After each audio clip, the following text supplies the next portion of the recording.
కోటి దీపోత్సవం 14 సంవత్సరాలుగా నిరంతరాయంగా అనేక వ్యయ ప్రయాసలకి లోనవుతూ అయినప్పటికీ కూడా ఒక దివ్యాద్భుతమైనటువంటి కార్యక్రమం చేయాలి, మన జీవితాన్ని ధన్యం చేసుకుని కొన్ని లక్షల మంది జీవితాలకి కూడా ఒక దివ్యమైనటువంటి మార్గాన్ని చూపించేలా ఎక్కడెక్కడ పీఠాధిపతుల్ని, పండితుల్ని, కవుల్ని, ప్రవచనకర్తల్ని పిలిచి ఈ వేదికపై నుండి ధార్మికోపన్యాసాలు, దివ్య బోధలను ప్రసారం చేయించాలి.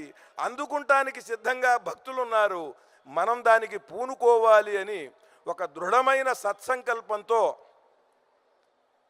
సహృదయము, సంస్కారము, భారతీయ సంస్కృతి సంప్రదాయాల పట్ల ప్రేమాభిమానాలు ఉన్న రమా నరేంద్ర చౌదరి దంపతులు ఇంత వైభవంగా, ఇంత పరమాద్భుతంగా, ప్రతి ఒక్కరికి కూడా ఆనందం కలిగేలా ఈ కోటి దీపోత్సవాలు నిర్వహించటం ప్రతి కార్తీక మాసంలో అది జాతికి గర్వకారణం.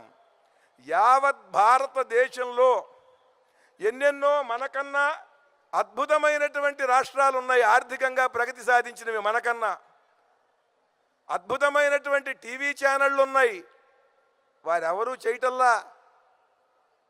దేవాదాయ శాఖలున్నాయి, వందల కోట్లు, వేల కోట్లు వారికి బడ్జెట్ ఉన్నది సత్కార్యక్రమాలు చేయటానికి. ధార్మిక పరిషత్తులు ఉన్నాయి. కానీ వారందరికంటే కూడా ఈ దంపతులు, రమా నరేంద్ర చౌదరి దంపతులు దృఢ సంకల్పంతో, దృఢ దీక్షతో ఇలా జాతికి పరమాద్భుతమైనటువంటి ధార్మికమైన సేవ చేస్తున్నారు. వారికి నా హృదయపూర్వకమైనటువంటి నమస్కారాలు, శుభాభినందనలు తెలియజేస్తున్నాను. ఓం నమ శివాయ. జై మహాసరస్వతి.